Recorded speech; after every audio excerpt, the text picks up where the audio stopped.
Kita semua telah mengetahui bahwa Allah adalah satu-satunya Rabb atau Tuhan alam semesta yang menciptakan kita dan orang-orang sebelum kita, yang menjadikan bumi sebagai hamparan untuk kita mencari nafkah, dan yang menurunkan hujan untuk menyuburkan tanaman sebagai rejeki bagi kita. Setelah kita mengetahui demikian, hendaklah kita hanya beribadah kepada Allah semata dan tidak menjadikan baginya tandingan atau sekutu dalam beribadah. Allah Ta'ala berfirman yang artinya, Dialah yang menjadikan bumi sebagai hamparan bagimu dan langit sebagai atap. Dan Dia menurunkan air hujan dari langit, lalu Dia menghasilkan dengan hujan itu segala buah-buahan sebagai rejeki untukmu. Karena itu janganlah kamu mengadakan sekutu-sekutu bagi Allah, padahal kamu mengetahui. Surah Al-Baqarah ayat 22. Sahabat Ibnu Abbas radhiyallahu anhu yang sangat luas dan mendalam ilmunya menafsirkan ayat tadi dengan mengatakan, yang dimaksud membuat sekutu bagi Allah adalah berbuat syirik. Syirik adalah suatu perbuatan dosa yang lebih sulit atau sangat samar untuk dikenali daripada jejak semut yang merayap di atas batu hitam di tengah kegelapan malam. Kemudian Ibnu Abbas radhiyallahu anhu mencontohkan perbuatan syirik yang samar itu seperti demi Allah dan demi hidupmu wahai fulan, atau demi hidupku, atau kalau bukan karena anjing kecil orang ini tentu kita didatangi pencuri-pencuri itu. Atau kalau bukan karena angsa yang ada di rumah ini, tentu datanglah pencuri-pencuri itu. Dan ucapan seseorang kepada kawannya misalnya, atas kehendak Allah dan kehendakmu. Juga ucapan seseorang seperti, kalau bukan karena Allah dan karena fulan. Akhirnya beliau radhiyallahu anhu mengatakan, janganlah engkau menjadikan si fulan sebagai sekutu bagi Allah dalam ucapan-ucapan tersebut. Semua ucapan ini adalah perbuatan syirik. Hadis riwayat Ibnu Abi Hatim. Itulah syirik. Ada sebagian perbuatan yang telah diketahui dengan jelas bahwa perbuatan itu adalah syirik, seperti menyembelih, bernadar, berdoa, meminta dihilangkan musibah atau istighosah kepada selain Allah, dan terdapat pula bentuk syirik seperti yang dikatakan Ibnu Abbas dalam hadis tadi, yang sangat sulit dikenali atau sangat samar. Nah, syirik seperti ini ada dua macam. Pertama, syirik dalam niat dan tujuan. Ini termasuk perbuatan yang samar karena niat terdapat dalam hati, dan yang mengetahui hanya Allah Ta'ala. Seperti seseorang yang sholat dalam keadaan ingin dilihat atau riya, atau sum'ah, ingin didengar orang lain. Tidak ada yang mengetahui perbuatan seperti ini, kecuali Allah Ta'ala. Kedua, syirik yang tidak diketahui oleh kebanyakan manusia. Syirik seperti ini adalah seperti syirik dalam ucapan selain perkara i'tiqad atau keyakinan.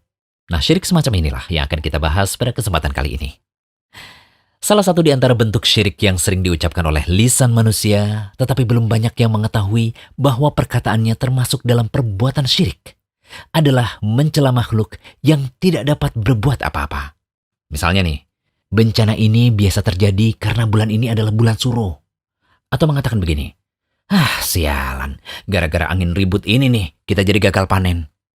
Ya, sebagian orang begitu mudah mengucapkan perkataan-perkataan seperti tadi. Padahal makhluk yang kita cela tersebut tidak mampu berbuat apa-apa kecuali atas kehendak Allah. Mencaci mereka pada dasarnya telah mencaci dan menyakiti yang telah menciptakan dan mengatur mereka, yaitu Allah Ta'ala. Dalam sebuah hadis qudsi, Rasulullah SAW bersabda, Allah Ta'ala berfirman, manusia menyakiti aku. Dia mencaci maki masa atau waktu, padahal aku adalah pemilik dan pengatur masa. Akulah yang mengatur malam dan siang menjadi silih berganti. Hadis riwayat Bukhari dan Muslim dari Abu Hurairah. Rasulullah SAW juga bersabda, janganlah kamu mencaci maki angin. Hadis riwayat Tirmidzi. Syekh Al-Albani mengatakan bahwa hadis ini sahih. Dari dalil-dalil ini terlihat bahwa mencaci maki masa atau waktu, angin, hujan, dan makhluk lain yang tidak dapat berbuat apa-apa adalah terlarang. Larangan ini bisa termasuk syirik akbar atau syirik yang mengeluarkan seseorang dari Islam jika diyakini makhluk tersebut sebagai pelaku dari sesuatu yang jelek yang terjadi. Meyakini demikian berarti meyakini bahwa makhluk tersebutlah yang menjadi hal baik dan buruk. Dan ini sama saja dengan menyatakan ada pencipta selain Allah.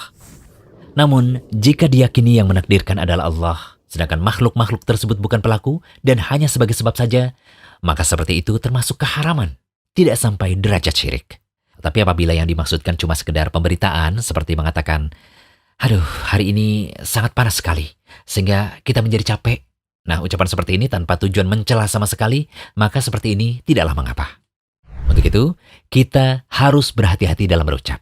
Sebagaimana sabda Rasulullah Sallallahu Alaihi Wasallam, sesungguhnya ada seorang hamba berbicara dengan suatu perkataan yang tidak dia pikirkan. Lalu Allah mengangkat derajatnya disebabkan perkataannya itu. Dan ada juga seorang hamba yang berbicara dengan suatu perkataan yang membuat Allah murka dan tidak pernah dipikirkan bahayanya. Lalu dia dilemparkan ke dalam jahanam. Hadis riwayat Bukhari. Semoga pembahasan ini menjadikan kita lebih berhati-hati dalam berucap. Hanya Allah yang memberi taufik dan hidayah.